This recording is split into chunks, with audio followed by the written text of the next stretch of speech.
Selamat malam, salam sejahtera untuk seluruh warga Jemaat Immanuel Semarang yang tentunya pada saat ini sudah ada di depan televisi ataupun laptop dalam kerangka kita bersama-sama beribadah dalam ibadah keluarga di malam ini, hari Rabu tanggal 8 April 2020. Perenungan kita pada malam hari ini diantar melalui Injil Lukas pasal 9 ayat 22 sampai ayatnya yang ke-27 yang tentunya sudah dibaca sebelumnya masing-masing di rumah. Bagi saudara yang terkasih dalam Tuhan, pembacaan kita malam ini didahului oleh adanya langkah-langkah observasi yang dilakukan oleh Tuhan Yesus dan tentunya dengan caranya sendiri. Dan observasi yang dilakukan oleh Tuhan Yesus adalah melalui pengutusan terhadap ke-12 muridnya. Dan Tuhan Yesus bertanya kepada Petrus khususnya, kata orang banyak, siapakah aku ini? Jawabannya cukup bervariasi. Ada yang mengatakan Yohanes Pembaptis, ada yang mengatakan Elia, ada yang mengatakan bahwa nabi-nabi dahulu telah bangkit. Tuhan Yesus selalu bertanya kepada Petrus sendiri, menurut kamu, siapakah aku ini? Jawab Petrus, Mesias dari Allah. Sepertinya Petrus menyimpulkan atau menegaskan pandangan banyak orang pada saat itu. Agaknya Bapak Saudara yang terkasih dalam Tuhan, observasi yang dilakukan oleh Tuhan Yesus bukanlah untuk mencari prosentasi dari tingkat kepopulerannya, akan tetapi apakah mereka yang mengikutinya mengenali dan memahami keberadaan dan pengajaran-pengajarannya. Dari hasil observasi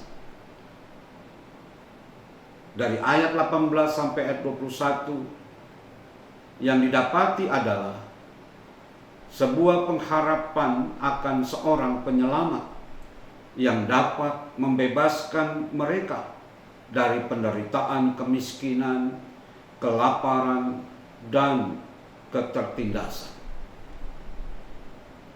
Lalu Bapak Saudara yang terkasih dalam Tuhan, di dalam ayat 21 di sana dikatakan demikian. Lalu Yesus melarang mereka dengan keras supaya mereka jangan memberitahukan hal itu kepada siapapun. Bapak Saudara yang terkasih dalam Tuhan, apakah larangan pada ayat 21 menandakan bahwa Yesus tidak mampu memperjuangkan harapan pengikut-pengikutnya? Tentu tidak. Persoalannya bukan sekedar mengubah batu menjadi roti, dari sekedar hidup dalam kemewahan, seperti yang dikatakan dalam ayatnya yang ke-25. Di sana dikatakan demikian.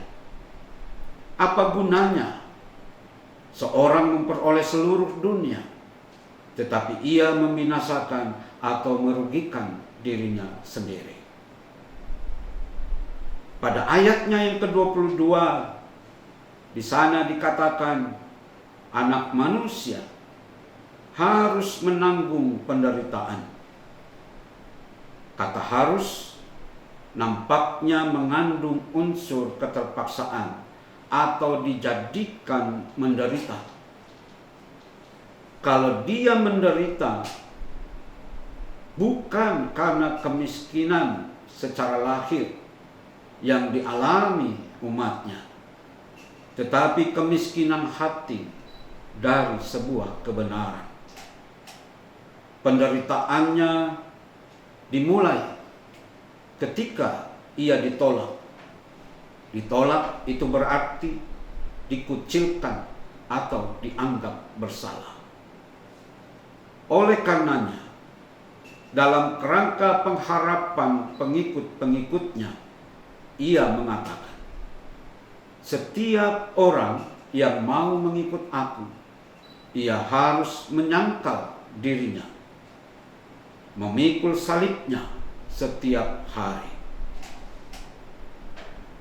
Hal menyangkal diri tidaklah diartikan hidup di dalam kepasrahan atau meniadakan harap atau angan-angan, tetapi siap mengubah cara pandang. Itulah yang ingin dikatakan, setiap orang yang mau mengikut Yesus harus menyangkal dirinya.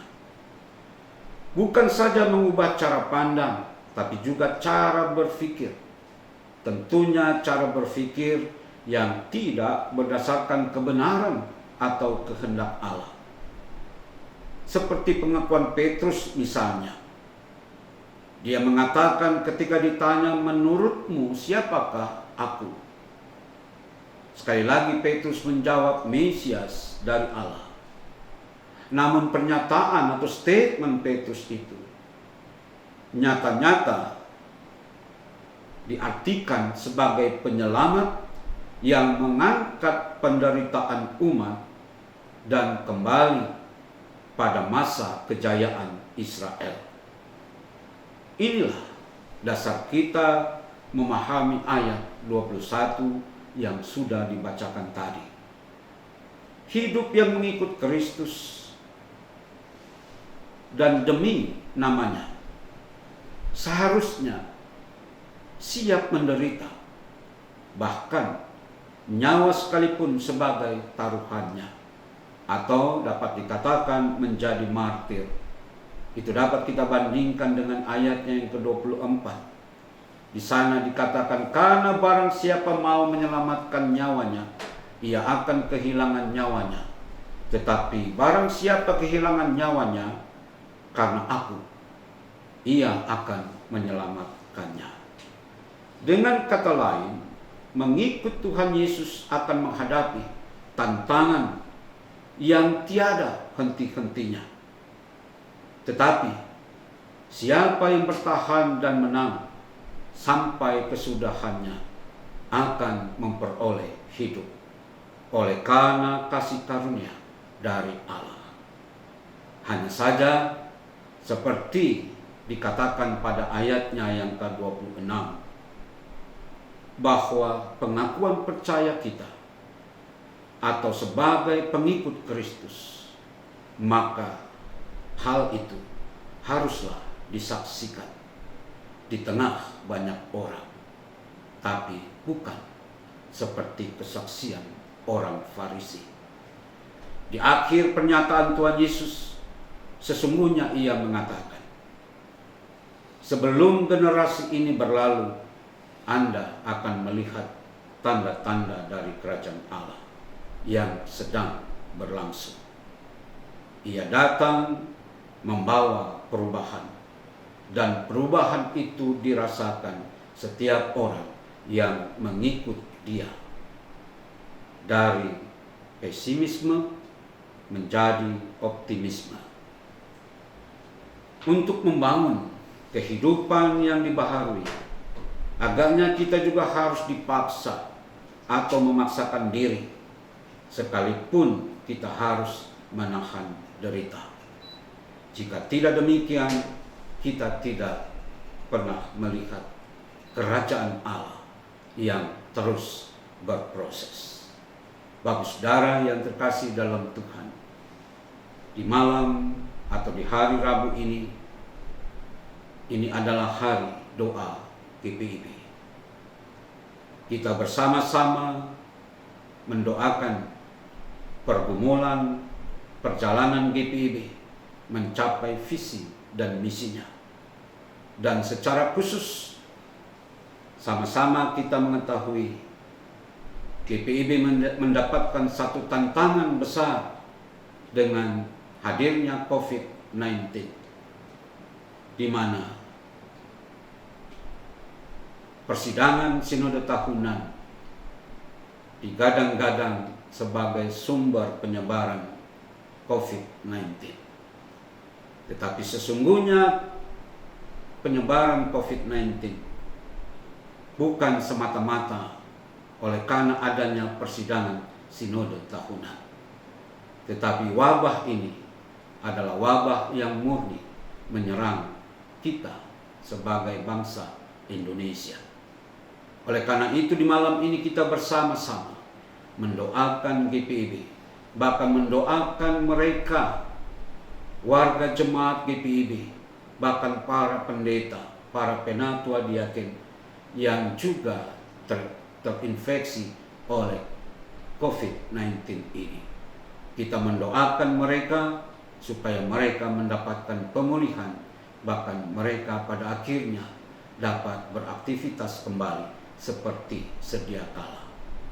Dan terlebih jauh daripada itu, kita mendoakan agar GPIB mampu menggapai apa yang menjadi asa di dalam visi dan misi GPIB.